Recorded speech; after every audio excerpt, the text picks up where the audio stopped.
What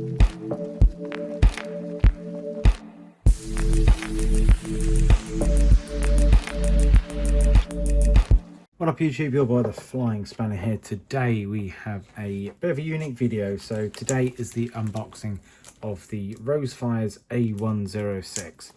So this product has come from China, where Rowsfire are based. You may have seen a few of their kind of products from, I think Msfs 001 did a video on their main overhead panel.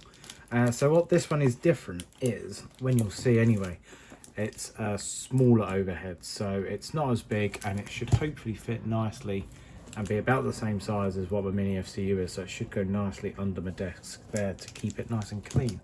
But firstly, let's get into it. So it arrived today, took a few weeks to be processed and delivered. I had the expedited shipping as well with DHL, so that came a bit quicker compared to normal wait time, which I think is around 20 to 30 days. This little plastic is a bit of a pain. Let me get a trusty square, something metallic to get in there. There we go, we're in.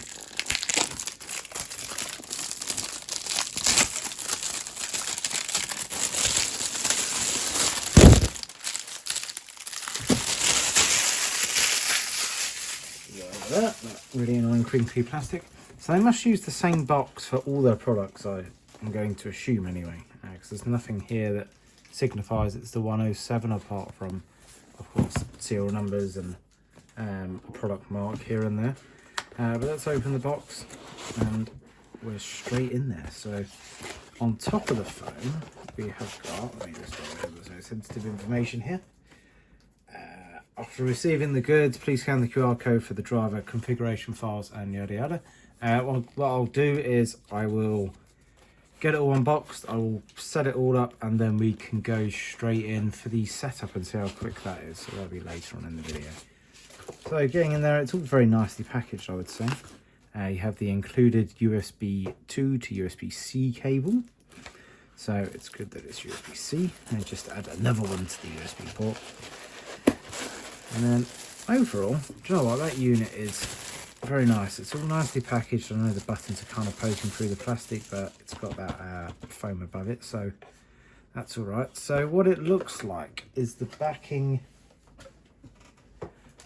The backing itself is, say, I don't know, it's like a printed board, and then it's got all the buttons. I actually thought it was going to be a bit smaller, so it does. I believe it does.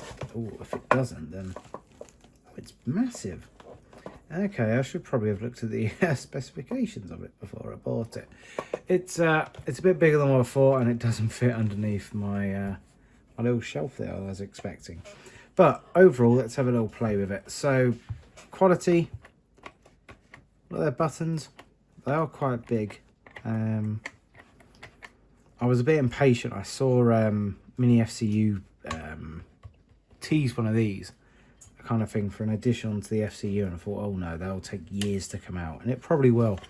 So I saw this, and I think it was 200, about 180 to 200 £. So I thought, yeah, let's go for it. I've seen a couple reviews, and a couple of people bought them, and yeah, I thought I'd go for it. But overall, it's quite nice. It's all the convenient stuff. So of course we have your adheres, landing flap free, oxygen, APU with all the master switch and start, all the fuel pumps, battery, external power, wing anti-ice, engine anti-ice, air conditioning packs, all calls, and then your seat belts and emergency exit light signs, and then all your lights as you'd expect. So the main thing I've got it for was the lights, because it is a pain always going to the overhead. I'm just intrigued to see how we get on with this. And I've nearly bought, they've just bought out a TCAS unit with an RMP, and I thought, oh, do you know what, I might get it. I'm actually kind of glad I didn't at the moment, because this is bigger than what I thought. I should have, once again, I should have, that's my bad, I should have looked at the specifications of it. But overall, it feels nice. Little toggle switches, so freeways. They've included the kind of the, I don't know, the cappings on the switches. to make them look and feel like the authentic Airbus ones. Of course, I think it doesn't feel as authentic as, say, what the Wing slash if Mini FCU or Wing did a overhead, but it's quite good. I'm happy with it.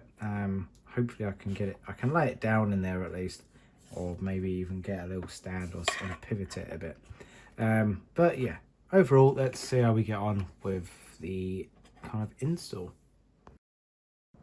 So there was a very easy setup. I literally just plugged the USB into my hub and it the computer recognized it.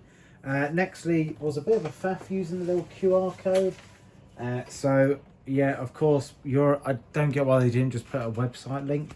I suppose it's a Google Drive, so it's probably quite a long link to get. But I just had to download or go to a quick website that read QR codes, and luckily I've got a webcam, and that kind of recognised it from there. And that just brought me to this little, well, Google Drive, I suppose. So install the software.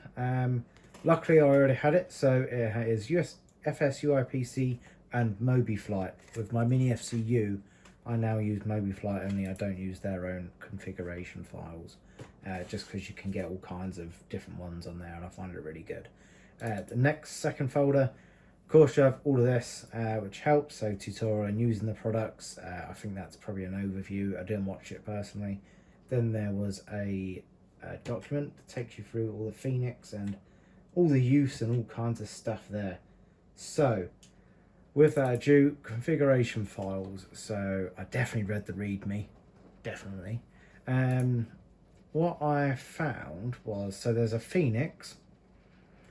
So apparently what I noted was if you have a metal frame, so this is a metal frame, so it's a new version 2, you have to use the version 2 files.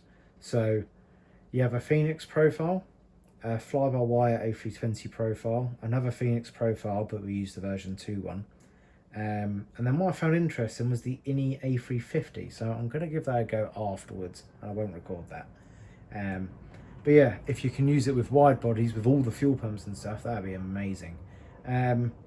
So all I did was download that and I went into MobiFlight. So I've already got, of course I used my Mini FCU with it, and that's one I wanted to be able to use both, and luckily you are able to.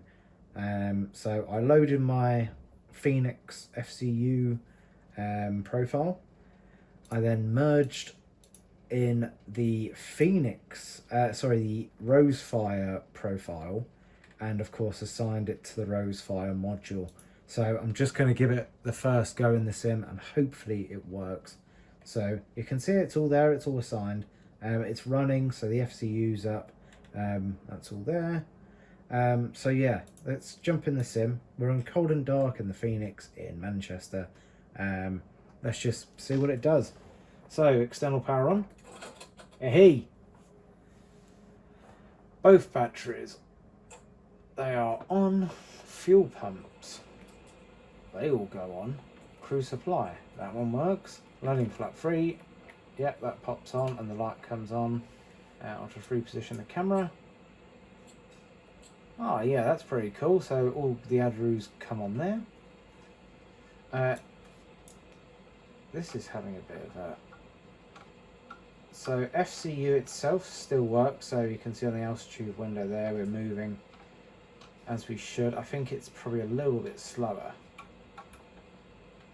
I think, maybe? I don't know.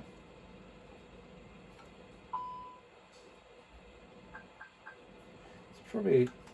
not too sure. Of course it's not really changing much there because nothing's on. Air conditioning. Let's leave those off, so let's go for, of course, the lights, which was of course the main thing I got it for.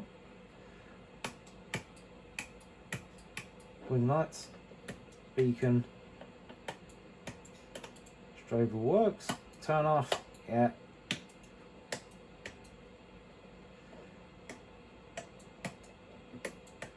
So if the buttons aren't in the configuration, I think it does say the latch, so seatbelt signs. So yeah, if they're left in a position and they're not in that position in the sim, they'll just kind of pay a bit of catch up. So all calls, that one works. Wing anti-ice, that's just going to be faulting, and it's cool you get a fault light as well, and that's pretty cool. Has got both lights. EPU. That comes on. Do you know what? I'm really impressed, and I'm quite happy with this purchase, because so the smaller panel, as I said before, is all the stuff that you generally need. The bigger panel, of course, has more buttons and more systems involved. But this one is your bare basics. So when you're taxiing in, you've just landed, you can just go straight.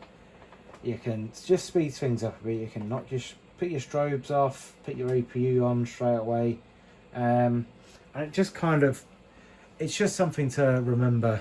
All your kind of bit like your procedures. You can probably run a checklist with that, let's be honest.